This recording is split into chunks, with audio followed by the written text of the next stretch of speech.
దాఖలాలు లేవు, అటువంటి ప్రొవిజన్ కూడా లేని దీంట్లో ఎక్స్గ్రేషియా ఇచ్చే అవకాశం లేదు. తర్వాత గౌరవ సభ్యులు లక్ష్మణరావు గారు అడిగారు అధ్యక్ష, జగ్గయ్యపేటలో కూడా వెళ్ళడం జరిగింది. దాంట్లో కూడా ప్రధానంగా ఇదే కారణం.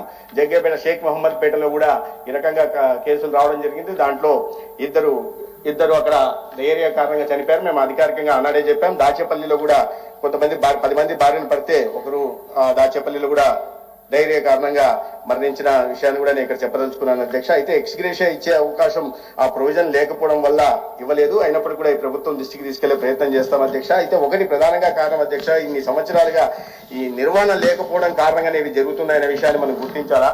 నాకు ఇంకోటి ప్రధానంగా చెప్పాల్సింది అధ్యక్ష, చాలా ప్రమాదకరమైన విషయం ఇది. నార్మల్ గా ఎప్పుడు కూడా ఈ డయేరియా కేసులు జూన్ తర్వాత వస్తాయి అధ్యక్ష. ఏప్రిల్ జూన్ ఆ సందర్భంలో రావు. ఎప్పుడన్నా మీరు చూస్తే కూడా సంఖ్యలు సాధారణంగా 0గా ఉంటాయి. అయితే ఈ సంవత్సరంలో గత 5 సంవత్సరాల పాపం కారణంగా అధ్యక్ష, ఈ సంవత్సరంలో 51 అవుట్ బ్రేక్స్ జూన్ మాసం దాకా ఈ సంవత్సరం మొదటి నుంచి వచ్చాయి. ఏప్రిల్ జూన్ మధ్యలోనే 51 అవుట్ బ్రేక్స్ వచ్చాయి. అప్పుడు అధికారంలో మేము లేము అధ్యక్ష.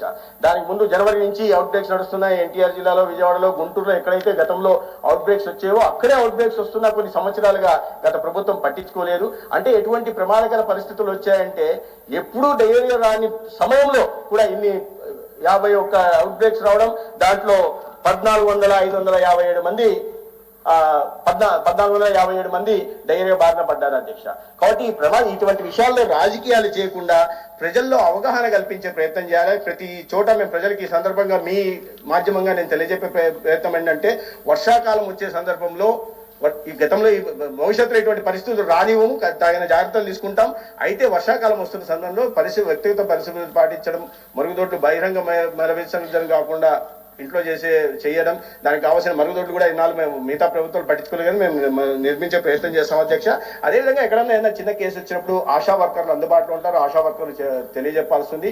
క్లోరినేషన్, బ్లీచింగ్ ఇవన్నీ కూడా చేస్తున్నాం. అనేక చోట్ల ఓవర్ ట్యాంకులకి నిచ్చెన్లు కూడా లేని పరిస్థితి అధ్యక్ష. జగ్గయ్యపేటకి నేను వెళ్ళిన సందర్భంలో ఆ వాటర్ సోర్స్ ఎక్కడైతే ఉందో అక్కడికి వెళ్తే కొన్ని 3 సంవత్సరాలుగా దాన్ని క్లీన్ చేయలేదని, ఫిల్టర్స్ కూడా మార్చలేదని, దాని కారణంగా కలుషితమైందని, అంటే మూల కారణంలోకి వెళ్ళి ఏదైతే రూట్ కాజ్ ఉందో ఈ డయేరియా ప్రబలడానికి వాటిని సరిదిద్దాల్సిన అవసరం ఉంది. ఆ ప్రయత్నాలు ఖచ్చితంగా చేస్తున్నాం. సంబంధిత అధికారులతో, సంబంధిత డిపార్ట్మెంట్తో మేము క్రమం తప్పకుండా ఈ కొన్ని నెలలుగా పవన్ కళ్యాణ్ గారితో కానీ, నారాయణ గారితో కానీ సమీక్ష నిర్వహించడం జరిగింది. సంబంధిత అధికారులకు కూడా ఆ దిశగా మరమ్మతులు నిర్వహించి లీకులను అరెస్ట్ చేసి నీరు కలుషితం కాకుండా రాబోయే భవిష్యత్తులో ప్రజలు డయేరియా బారిన పడకుండా చర్యలు తీసుకోవాల్సిందిగా కోరడం జరిగింది అధ్యక్ష.